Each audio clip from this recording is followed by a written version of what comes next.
What's going on, y'all? Welcome back to Going for Two. I am Q1 Humphreys. We just watched the Charlotte Hornets eliminate the Miami Heat out of the play-in tournament with a 127-126 win in overtime. LaMelo Ball hitting the game-winning layup, man, after a costly turnover that allowed the Heat to go up by 1 point with 8 seconds left, 9 seconds left. Crazy game. Crazy game. This I think that was one of the more entertaining games of the season, not just because of how good it was, but because of the stakes. Whoever loses this game, their season was over.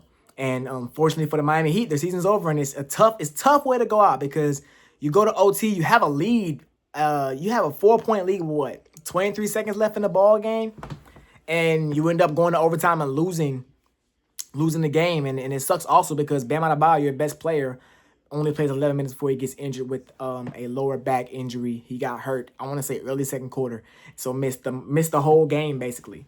But looking at this game, man, the Charlotte Hornets, there were times when you saw, okay, they're inexperienced, and their inexperience is showing. Like late in the fourth quarter when they kept shooting threes and kept missing and not even taking the dribble inside the 3-point line and settling for contested 3-point shots, or when guys would just get caught sleeping on backdoor cuts and stuff like that. Even in overtime when they were up by 2 points and LaMelo Ball has the ball off of a free throw or off of a 3-point shot by Tyler Hero and then ends up turning the ball over and fouling, giving the Heat the lead back. There were so many times in this game where you saw the Hornets inexperienced, but nevertheless, under the same breath, they played great. They made winning plays. They hit big time shots. You think a play that I remember for a fact, it was they were running and Miles Bridges threw a lob to Brandon Miller. Brandon Miller caught the lob, faked it, and then he faked the dunk, brought it down, and then kicked it back out to Miles Bridges for a three. Boom, hit the 3-ball. The next possession, Brandon Miller hits a tough 3. And then, of course, a shot to go into overtime. Kobe White's tough 3-point shot, the contested 3-point shot with 12 seconds left in the corner. Charlotte is a team that I want to see in the playoffs.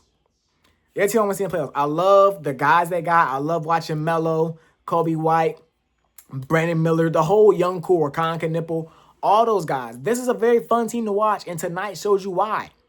Now, this is a team that lives and dies by the 3-point line. They take the second most threes in the NBA. 45% of their shots are 3-pointers. They shoot 38% from the 3-point line, which is third in the NBA. But tonight, the 3-ball was not falling. They went 18 for 56 from downtown. But the volume of shots they were taking allowed for them to hit those big shots that they needed to win, the game. They're going to take on the loser of the 7-8 game between the Orlando Magic and the Philadelphia 76ers tomorrow night. They'll play on Friday. That should be a good game no matter who comes out of it. Like I said, I'm rooting for the Hornets to make it to the playoffs. I think this would be good for their franchise. I think this would be good for the NBA to see new faces, younger faces, a team that could potentially be, in the mix moving forward with how much they progressed this season and potentially what they're going to add this offseason as well. So it's just great. It's great. You know what I'm saying? Con Knipple struggled.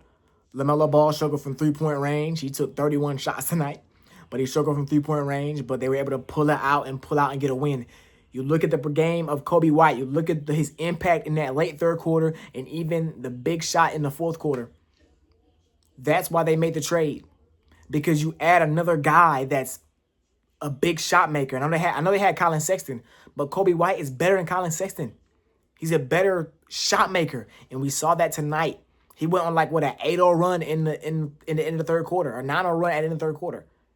Crazy. You know what I'm saying? So Charlotte moving on. Like I said, I'm going to keep saying that. I feel like I'm repeating myself. I hope they win and move on. Let's talk about the Heat. Now, Miami, this is the first time they've lost the elimination play-in game. So they're in new territory. They're missing the playoffs this year for the first time in a long time. And my thing is that, yes, they had a positive record, an over 500, 43-39 record this season. But ending your season without a playoff berth is not what you wanted. Don't get me wrong. Miami is not, they do not have a championship roster. You do not think they're going to win the NBA championship with their roster. But you got to think they're going to make the playoffs. And you look at this season, and I know they dealt with injury. I know Tyler Hero missed a bunch of games. But At one point, I want to say we're sitting, what, in the 7th or 6th seed at one point? And for them to drop all the way down to 10 in like the blink of an eye is crazy, you know? And now they're missing the playoffs for the first time in a long time, you know what I'm saying? But the thing for me is I think I want to see. I'm a big advocate. I am a big guy in terms of when the way I analyze or the way I say that I view teams and where they're going as a franchise is direction. What direction are they going in? Are you in a contending direction? Are you in a rebuilding direction? Are you in a retooling direction? I look at Miami. This is the same core, for the most part, besides, no Jimmy Butler, that they've had for what? The last 6 seasons? 2 finals appearances, yes, but the engine to those finals appearances is no longer on your team. You know what I'm saying? So I'm thinking, how many unless I love Tyler Hero's game. He's really cold, but he's not the guy to me. He's not the guy that's gonna take you to the next level. I don't think he's ever gonna be the guy. I just don't think his career is gonna project to be that. You know what I'm saying? Bam Adebayo is really, really good, but Bam Adebayo is not the guy to me to take your team to another level. I think Bam needs someone that is better or just as good as him on the offensive end, because Bam on defense is a dog. We know who he is on defense. I know he had 83 points, but he's not that guy, y'all. He's not that guy. I'm sorry. So I think about Miami. I think about every single player that they've been in the mix for getting, because every single star that acts out, that wants to trade, has Miami on their list. But every single time, nothing happens. This was the issue for Jimmy Butler and why he wanted to leave. He said, hey, I wanted us to go out and get some stars. Go out and get a Damian Lillard. Go out and get whoever else was available. But go actively go out and get stars. And that's not what the Miami Heat have decided to do. And it confuses me because we talk about the Heat culture. We talk about Heat culture. Heat culture, I believe it's real. I respect it because they've won championships off of it. But I don't think Heat culture is this thing where we're all homegrown. We pick these guys that's not superstars and we become champions. That's not how Heat culture has been when it comes to winning championships. 2006, they go out and they trade for Shaquille O'Neal and win a championship. He wasn't trading in 06, but he won a championship in 06. And with LeBron, the Heatles, you go and sign LeBron James. You go and sign Chris Bosh. You went and signed Shane Battier and Ray Allen and all those guys. Those were acquisitions that made you a contender, made you a champion. So my thing is, why is it now that the Miami Heat are not looking to make moves, make acquisitions to compete for championships? You know what I'm saying? This is maybe I'm crazy. Maybe I'm crazy when I say I believe that Eric Spoelstra might be. I think he could be the best coach in the NBA. I don't think that's me. I don't think I sound crazy by saying that, because if Eric Spoelstra had the talent that these other top teams had, these other top coaches had, he would be able to make something shake. This guy made the finals as an A seed in 2023. He had guys like Caleb Martin going crazy, Gabe Vincent going crazy. You know what I'm saying? I believe if you give him the talent, he can elevate your team. So my thing is, yes, you have all these role players. Yes, you have depth. Depth is good, yes. But you need a guy. You need a guy.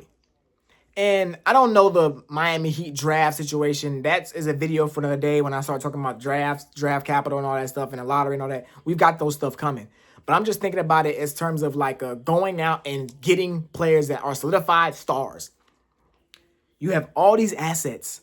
Go do it. Go pull the trigger. Let's get it done. You feel what I'm saying? Because I think right now with the Miami Heat, the issue is there is no direction. They're a play-in team every single year. And I'm a Hawks fan. I hated being in the play-in every single season, not making a move because we have no direction. We're just getting to the same point, and then that's it. We're not bad enough to get a top pick, but we're not good enough to compete for a championship. So what are we doing? And that's kind of where it is right now in Miami. They're in this space of what are they doing? You know what I'm saying? And I mean, any move. I think do anything.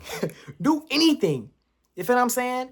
And I understand it's crazy to have this kind of conversation about go out and get players, go out and get stars when you just had Davion Mitchell, Tyler Hero, and Andrew Wiggins all score over 20 points in a game that you lost without your best player, Bam Adebayo. But this is the plan. This is not a championship roster. Coming into the season is winning a championship roster. You know what I'm saying? So I'm just confused about what the plan, what is the goal for the Miami Heat right now. If you're a Miami Heat fan, let me know in the comment section how you are feeling about what is going on with your team. Back to Charlotte, man. This is Charlotte's first ever play-in win. They've been in the playoffs twice. They've been in the play-in twice in this same 9-10 game, and they've gotten blown out both times. So for them to go out and get a win here tonight in front of the home fans is big for them, big for the city, big for the team. You know what I'm saying? I'm very, very happy for them. You know what I'm saying? And I'm glad we're not in the play no more. But I'm very, very happy for them getting the job done. The Phoenix Suns and Trailblazers are playing right now. Winner is the 7th seed will face against the San Antonio Spurs. I will probably do a reaction to that on my TikTok. I don't think it's going to get a whole video, but we will have a video talking about the 9-10 game for tomorrow with the Clippers and the Warriors. But that's all I got for man. Make sure y'all like, comment, subscribe, share with y'all folks. Until next time, I'm going for 2. We are out of here. Yeah.